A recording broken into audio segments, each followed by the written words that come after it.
আল্লাহ সকলকে কবুল করুন, মঞ্জুর করুন। কিয়ামতের কঠিন ময়দানে মা বাবা যখন সন্তানকে চিনবে না, তখন আল্লাহ আমাদের সকলকে আল্লাহর আরশের ছায়া নিচে আপনি জায়গা করে দিয়েন। সকলে বলেন আমিন। মুহতারাম হাজিরিন, মেশকাত শরীফের 281 নম্বর পৃষ্ঠার থেকে একটা হাদিস, রাসূল সাল্লাল্লাহু আলাইহি ওয়াসাল্লাম বলেন, ক্বালা রাসূলুল্লাহি সাল্লাল্লাহু আলাইহি ওয়াসাল্লাম, আল মারআতু ইযা সাল্লাত খামসাহা ওয়া সামাত শাহরাহা ওয়া আহসানাত ফারজাহা ওয়া আতাআত বালাহা ফাতাদখুল মিন আইয়ি আবওয়াবিল জান্নাহ। মেশকাত শরীফের 281 নম্বর পৃষ্ঠায় নবীজি বলেন যে কোনো মহিলা যদি 4টা আমল করে আল্লাহ তাআলার জান্নাতের 8টা দরজা দিয়ে সে প্রবেশ করতে পারবে। যেরকম সুবহানাল্লাহ, সামানিয়াতা 8টা দরজা দিয়ে, যে কোনো দরজা দিয়ে ইচ্ছা ওই মহিলা ওই দরজা দিয়েই প্রবেশ করতে পারবে। 4টা আমল কি? 1 নম্বর হলো আল মারআতু ইযা সাল্লাত খামসাহা, 5 ওয়াক্ত নামাজ আদায় করা। ওয়া সামাত শাহরাহা, 2 নম্বর হলো রমজান মাসে রোজা রাখা। ওয়া আহসানাত ফারজাহা, 3 নম্বর হলো তার 3.5 হাত বডির হেফাজত করা। স্বামীর অগোচরে সে তার নিজের জীবনকে বিক্রি করে দেয়। কি বলেন, আছে না নাই? নাই, আছে। যদি হেফাজত করে। 4 নম্বর হলো ওয়া আতাআত বালাহা, স্বামীর সেবা যদি করে, স্বামীর খেদমত করে, স্বামীর কথা অনুযায়ী চলে, বেশি না। এই 4টা আমল যদি কেউ, কোনো নারী, কোনো মহিলা করতে পারে, নবীজি বলেন ফালতাদখুল মিন আইয়ি আবওয়াবিল জান্নাহ, আল্লাহ পাক রব্বুল আলামিনের জান্নাতের মধ্যে সেই মহিলা যে কোনো দরজা দিয়ে ইচ্ছা সেই দরজা দিয়ে সে প্রবেশ করতে পারবে, কোনো বারণ করা হবে না। যেরকম সুবহানাল্লাহ। মুহতারাম হাজিরিন, বুলুগুল মারাম 97 নম্বর হাদিস, নবীজি বলেন আন আবি উমামা রাদিয়াল্লাহু তাআলা আনহু قال قال رسول الله صلى الله عليه وسلم من قرأ آية الكرسي في دبر كل صلاة المكتوبة لم يمنعه من دخول الجنة إلا الموت। বুলুগুল মারাম 97 নম্বর হাদিস, নবীজি বলেন যে কোনো ব্যক্তি যদি 5 ওয়াক্ত নামাজের পরে নিয়মিত আয়াতুল কুরসি পাঠ করে, ওই ব্যক্তি মৃত্যুবরণ করতে দেরি হবে, জান্নাতে যেতে তার দেরি হবে না। কোনো কিছুই তাকে বারণ করতে পারবে না, জান্নাতে যাওয়ার জন্য কোনো কিছুই তাকে বাধা দিতে পারবে না। যেরকম সুবহানাল্লাহ। লাম ইয়ামনাহু মিন দুখুলিল জান্নাহ, একমাত্রই শুধু মৃত্যুটাই তার জন্য বাধা হয়ে দাঁড়াবে। আরেক হাদিসের মধ্যে নবীজি সাল্লাল্লাহু আলাইহি ওয়াসাল্লাম বলেন মান সাল্লাল ইশা ফি জামাতিন ফাকান্নামা কামা সাল্লাল লাইলা নিসফাহু। কোন ব্যক্তি যদি এশার নামাজ জামাতের সাথে আদায় করে সে ঘুমিয়ে গেল, নবীজি বলেন সাল্লাল লাইলা নিসফাহু, সে যেন অর্ধেক রাত্রিতে নফল নামাজ আদায় করেছে, সেই নফল নামাজের সওয়াব আল্লাহ তাআলা তাকে দিয়ে দিবেন। যেরকম সুবহানাল্লাহ। আর জোরে কন্যা সুবহানাল্লাহ।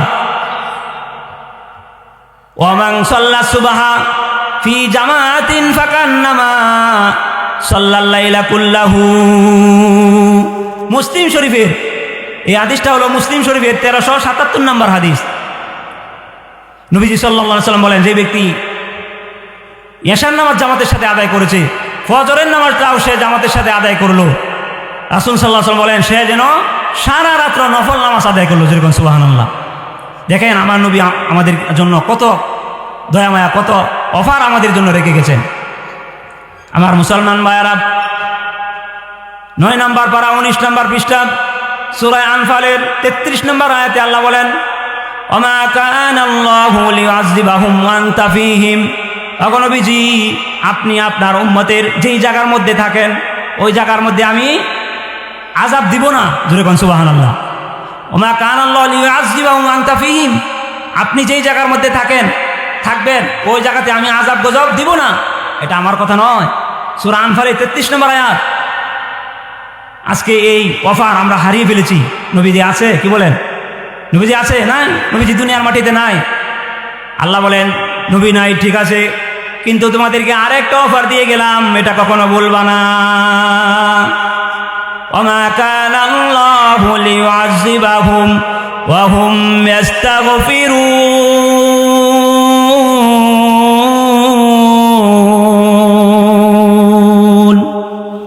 আমার মুসলমান ভাইরা, আল্লাহ পাক রব্বুল আলামিন বলেন প্রথম নাম্বারটা শেষ, কিন্তু এমন একটা অফার তোমাদের জন্য রেখেছি, সুসংবাদ রেখেছি, একটা পরোয়ানা রেখেছি, কিয়ামত পর্যন্ত সেই পরোয়ানা জারি থাকবে। জোরে বলেন সুবহানাল্লাহ। সেটা কি? ওমা কানা আল্লাহু মুআযিবাহুম ওয়া হুম ইস্তাগফিরুন। আল্লাহ বলেন, হে বান্দা, গুনাহ করার পরে অনুতপ্ত হয়েছ, আর তুমি নিজের প্রতি জুলুম করেছো, অন্যায় করেছো, ব্যভিচার করেছো, এই ভেবে আমি আল্লাহর কাছে তওবা করেছো, সেই তওবাটা আমি আল্লাহ তাআলা কবুল করব না, সেটা আমি আল্লাহ তাআলার মানসা নয়। অর্থাৎ আল্লাহ তাআলা বলেন, তোমরা আমার কাছে ক্ষমা চাবে আর আমি মাফ করব না, বিষয়টা এমন নয়। কিয়ামত পর্যন্ত একবার দুইবার নয়, 1000 বার গুনাহ করার পরে একবার তওবা করলে আমি আল্লাহ তাআলা তোমাদের 1000 গুনাহ মাফ করে দেব। জোরে সুবহানাল্লাহ। আর জোরে বলেন সুবহানাল্লাহ। এই একটা অফার আল্লাহ পাক রব্বুল আলামিন আমাদের জন্য রেখেছেন। মুহতারাম হাজিরিন, কিন্তু শয়তান আমাদের পিছনে লেগেই রয়েছে। কি বলেন? সূরা আরব 8 নম্বর পারা 11 নম্বর পৃষ্ঠা, সূরা আরব 17 নম্বর আয়াত। আল্লাহ বলেন, সুম্মা লাতিয়ান্নাহুম মিন বাইনি আইদিহিম ওয়া মিন খালফিহিম ওয়া আন আইমানিহিম ওয়া আন শামাইলিহিম ওয়া আন শামাইলিহিম ওয়া লা তাজিদু আকসারাহুম শাকিরিন।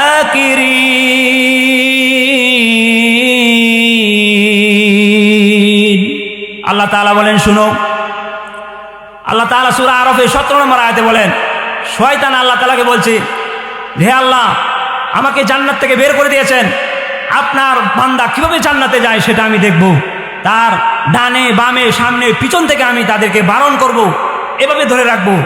ফজরের সময় নামাজ পড়ার জন্য তাদেরকে দিব না, আমি দিব না। আজকে আমরা নামাজ পড়তে পারি না। শয়তান কি বলে দেখেন, ওয়ালা তাজিদু আকসারাহুম শাকিরিন।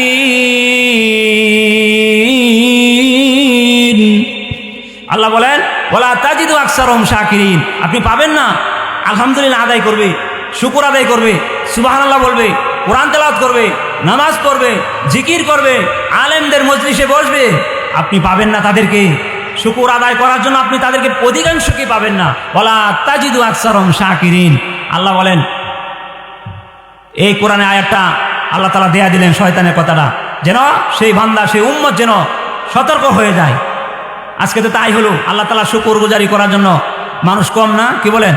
আজকে স্প্যান্ডেলে জায়গা না হওয়ার কথা, মাশাআল্লাহ স্প্যান্ডেল ভরপুর, কিন্তু জায়গা না হওয়ারই কথা ছিল, কিন্তু কোথায়? ওয়ালা তাজিদু আকসারুম শাকিরিন, অধিকাংশকে আপনি পাবেন না।